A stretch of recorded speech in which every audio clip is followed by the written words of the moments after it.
आणि आत्ताच्या घडीची एक मोठी अपडेट आपण पाहतोय। रशियाचे राष्ट्राध्यक्ष व्लादिमीर पुतिन हे आता भारतात दाखल झालेले आहेत। पालम विमानतळावर त्यांचं आगमन होतं। ही थेट दृश्य आपण पाहतोय। व्लादिमीर पुतिन हे 23व्या इंडो रशिया ॲन्युअल समिटमध्ये सहभागी होण्यासाठी दाखल होत आहेत। तब्बल 4 वर्षांनंतर ते या समिटमध्ये सहभागी होणार आहेत। या 2 दिवसांच्या त्यांच्या दौऱ्यात अनेक महत्त्वाच्या मुद्द्यांवर ते पंतप्रधान मोदींशी चर्चा करणार आहेत। विशेषतः सामरिक मुद्दे असतील किंवा आत्ताच्या घडीला जागतिक स्तरावर भारतावर जो दबाव येतोय रशियाशी व्यापार किंवा इतर कोणत्याही गोष्टी संदर्भातले संबंध ठेवू नयेत या संदर्भात, आणि त्या अनुषंगाने सुद्धा या दौऱ्यामध्ये चर्चा होणार आहेत। जवळपास 2 दिवस हा दौरा आणि 2 दिवसात त्यांच्या 3 ते 4 बैठका होऊ शकतील आणि पंतप्रधान मोदी आणि व्लादिमीर पुतिन यांच्या दरम्यान ही चर्चा होणार आहे। साधारणतः सामरिक विषयांवर म्हणजे डिफेन्सच्या विषयावर ही चर्चा होणार आहे। त्याचबरोबर व्यापार विषयक काही करार होऊ शकतात आणि जागतिक स्तरावरनं जो दबाव दोन्ही देशांवर बनवला जातोय, विशेषतः भारतावर रशियाकडनं ऑइल न खरेदी करण्यासंदर्भातला जो एक दबाव आहे, त्या दबावासंदर्भात सुद्धा या दोन्ही नेत्यांमध्ये चर्चा केली जाणार आहे। दोन्ही दृश्य आपण बघतोय। एकीकडे नरेंद्र मोदी हे दिसत आहेत। व्लादिमीर पुतिन यांच्या स्वागतासाठी नरेंद्र मोदी सुद्धा दाखल झालेले आहेत, तर व्लादिमीर पुतिन आता त्यांच्या विमानातून बाहेर पडतात। पालम विमानतळावरची ही दृश्य आपण पाहतोय।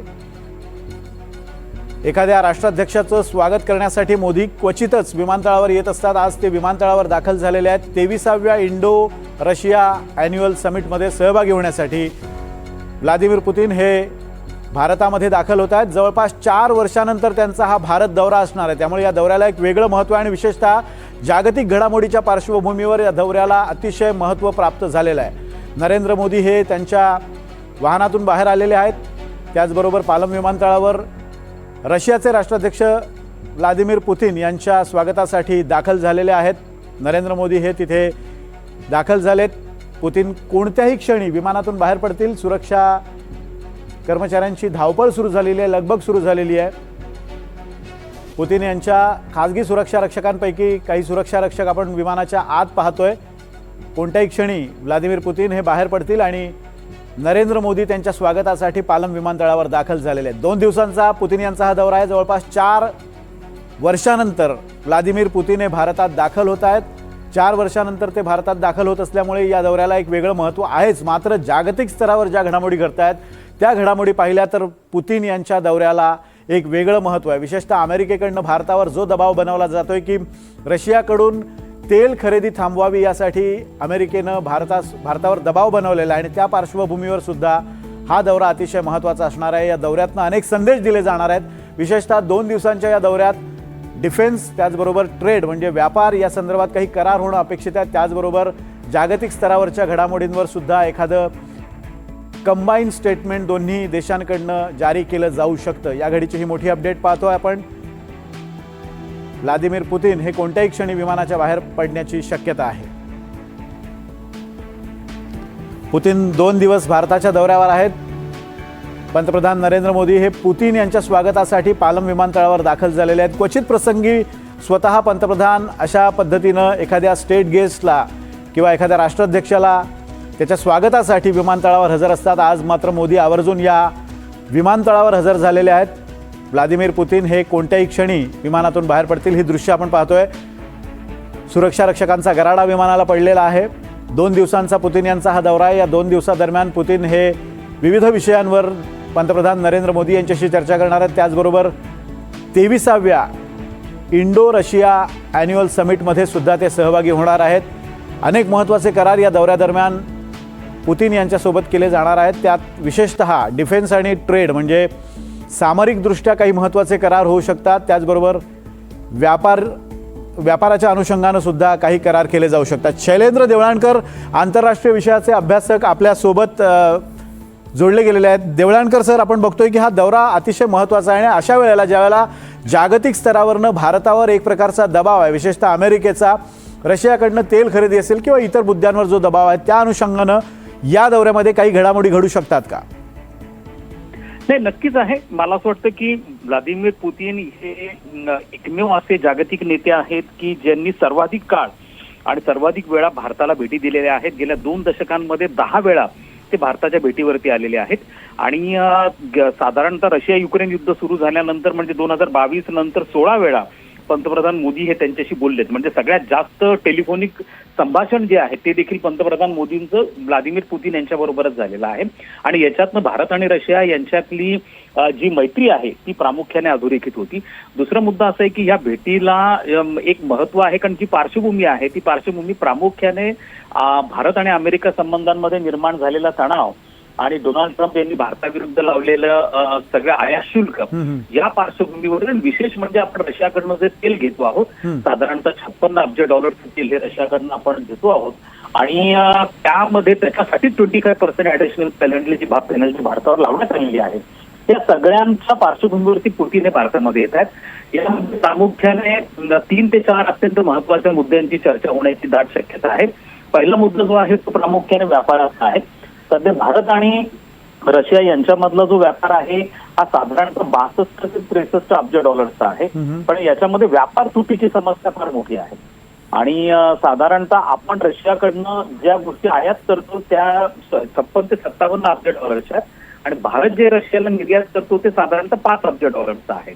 त्यामुळे आपल्याला अधिकाधिक रशियन मार्केटचा ऍक्सेस मिळाला पाहिजे आहे हा भारताचा प्रयत्न हा प्रामुख्याने भेटी दरम्यान राहणार आहे. विशेष करून भारतीय औषधं असतील, भारतीय गार्मेंट्स आहेत, त्याचप्रमाणे चामड्याच्या वस्तू आहेत, जेम्स ज्वेलरी आहेत, ह्या गोष्टींसाठी आपल्याला अधिकाधिक आपल्याला रशियन मार्केट मिळालं पाहिजे आहे असा हा आपला प्रयत्न हा प्रामुख्याने राहणार आहे. त्याचप्रमाणे डिफेन्स क्षेत्रामध्ये देखील काही महत्वाचे करार होण्याची शक्यता आहे. विशेष म्हणजे S-400 anti ballistic missile system याचे 2 युनिट्स भारताकडे आहेत. आपले एकूण प्लॅन हा 10 युनिट घेण्याचा आहे. त्यामुळे त्या दृष्टिकोनातून चर्चा होऊ शकते. तसंच S-500 ही advance anti ballistic missile system technology आहे ती घेण्याच्या दृष्टीने देखील चर्चा होण्याची शक्यता नाकारता येत नाही. आणि Su-57 हे जे 5th generation stealth fighter plain आहे ते देखील भारत घेण्याच्या दृष्टिकोनातून प्रयत्न करतो. विशेष म्हणजे काल रशियाच्या संसदेमध्ये ड्युमामध्ये काही महत्वपूर्ण ठराव झाले आणि त्या ठरावानुसार जी ड्युअल यूज सेन्सिटिव्ह टेक्नॉलॉजी भारताला ट्रान्सफर करण्याच्या दृष्टिकोनातून देखील अतिशय महत्वपूर्ण चर्चा झाली. त्याचप्रमाणे भारताचे पोर्ट्स, एअरपोर्ट्स रशिया वापरू शकेल, रशियाचे एअरपोर्ट्स आणि पोर्ट भारत वापरू शकेल, दोघांमध्ये जॉईंट मिलिटरी एक्सरसाइजेस होतील अशा दृष्टिकोनातून देखील ठराव झाले. तर मला असं वाटतं की ट्रेड आहे, डिफेन्स आहे, एनर्जी सिक्युरिटी आहे, सगळ्या दृष्टिकोनातून अत्यंत यशस्वी अत्यंत महत्वाचा दौरा आहे. सर माझ्यासोबत असेच राहा. आत्ताची व्हिज्युअल्स आपण बघतोय. पुतीन आणि नरेंद्र मोदी एकमेकांची गळाभेट त्यांनी घेतलेली आहे. पुतीन यांच्यासाठी स्वतः नरेंद्र मोदी हे पालम विमानतळावर दाखल झालेले आहेत. याच संदर्भात आपण शैलेंद्र देवळाणकर यांच्याशी बोलणार आहोत. मात्र एक महत्त्वाचा प्रश्न यातनं मला त्यांना विचारायचं आहे. पण सध्याची ही दृश्य आपण बघतोय की व्लादिमीर पुतीन आणि नरेंद्र मोदी यांची ही भेट झालेली आहे. दोघांनी गळाभेट घेतलेली आहे. पुरेसे त्यांची वाट पाहिल्यानंतर व्लादिमीर पुतीन हे आता खाली आलेले आहेत आणि दोघांनी एकत्रितपणे आता ते बाहेर पडत आहेत विमानतळाच्या. सरकारी अधिकाऱ्यांसोबत नरेंद्र मोदी हे त्यांची ओळख करून देत आहेत. शैलेंद्र देवळाणकर सर, यासारख्या दौऱ्यात नेत्यांची देहबोली हा एक महत्त्वाचा मुद्दा असतो. विशेषतः नरेंद्र मोदी हे बऱ्याचदा एखाद्या राष्ट्राध्यक्षाच्या स्वागताला जात नाहीत असा एक आत्तापर्यंतचा अनुभव आहे. पण ज्या पद्धतीनं ते स्वतः विमानतळावर आलेले आहेत व्लादिमीर पुतीन यांच्या स्वागतासाठी आणि दोघांची देहबोली याचे काय, यातनं काही बऱ्याचदा संकेत दिले जात असतात. काय संकेत या व्हिज्युअल्समधनं तुम्ही रीड करताय किंवा वाचताय? हे बघा, हे निश्चितपणे मॅटर करतं आंतरराष्ट्रीय संबंधांमध्ये, जागतिक राजकारणामध्ये 2 देशांमधल्या नेत्यांची जी पर्सनल केमिस्ट्री असते, त्यांचं जे बॉन्डिंग असतं ते दोन्ही देशांच्या संबंधांवरती परिणाम करणारं असतं. पंतप्रधान नरेंद्र मोदी आणि व्लादिमीर पुतीन यांची जी मैत्री आहे ही मैत्री 20 वर्ष जुनी मैत्री, 20 वर्षांपेक्षा जास्त. आता केवळ ते पंतप्रधान नरेंद्र मोदी झाले त्याच्यानंतर 4 वेळा पुतीन एकतर भारताच्या भेटीवर आले. महत्वाचं म्हणजे ज्या वेळेला ते गुजरातचे मुख्यमंत्री होते त्यावेळेला म्हणजे सन 2000 मध्ये ज्या वेळेला ही परंपरा सुरू झाली, भारताचे पंतप्रधान आणि रशियाचे राष्ट्राध्यक्ष प्रतिवर्षी एकमेकांना भेटतात आणि ती परंपरा अटल बिहारी वाजपेयींनी सुरू केली सन 2000 मध्ये. आणि 2000 मध्ये अटल बिहारी वाजपेयींच्या नेतृत्वामध्ये जे डेलिगेशन रशियाला गेलं होतं त्यावेळेला त्याच्यामध्ये नरेंद्र मोदी होते आणि नरेंद्र मोदी त्यावेळेला गुजरातचे मुख्यमंत्री होते. आणि तेव्हापासून आता, तेव्हा पण व्लादिमीर पुतीन रशियाचे राष्ट्रपती होते, तेव्हापासून तर आतापर्यंत 25 वर्ष ह्या दोघांची पर्सनल बॉन्डिंग आहे. आणि त्यामुळे जसं मी सांगितलं की रशिया युक्रेन युद्ध सुरू झाल्यानंतर पंतप्रधान मोदी 16 वेळा यांना भेटले, म्हणजे टेलिफोनिक कन्व्हर्सेशन केलेलं आहे व्लादिमीर पुतीन बरोबर. त्यामुळे दोघांची पर्सनल मैत्री ही अशा लेवलची आहेत की ते त्यांना ऍडवाइस पण करू शकतात. म्हणजे जसं त्यांनी पुतीन यांना ऍडवाइस केलं होतं की तुम्ही रशिया युक्रेन संघर्ष सोडवला पाहिजे, आजचं जग हे युद्धाचं नाही शांततेचं आहे, अशा ऍडवाइस करण्याचं धाडस आता वाइंड अप करतो आणि पॅकेजवर जाऊ. दाखवलेलं नाही, कोणत्याही नेत्यांनी हे दाखवलेलं नाहीये. त्यामुळे ते मोदींकडनं आपण बघतो आहोत. त्यामुळे निश्चितपणे पर्सनल बॉन्डिंग जी आहे ही या भेटीवरती देखील परिणाम करणार आहे, दोन्ही देशांच्या संबंधांवर परिणाम करणार आहे.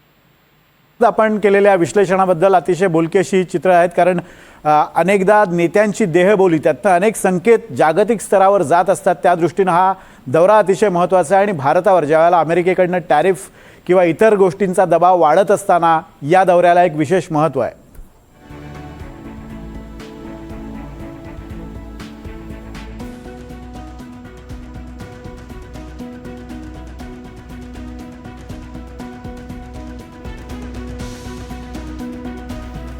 पंतप्रधान नरेंद्र मोदी आणि व्लादिमीर पुतीन हे एकाच वाहनातून आता विमानतळावरून बाहेर रवाना होताना दिसत आहेत.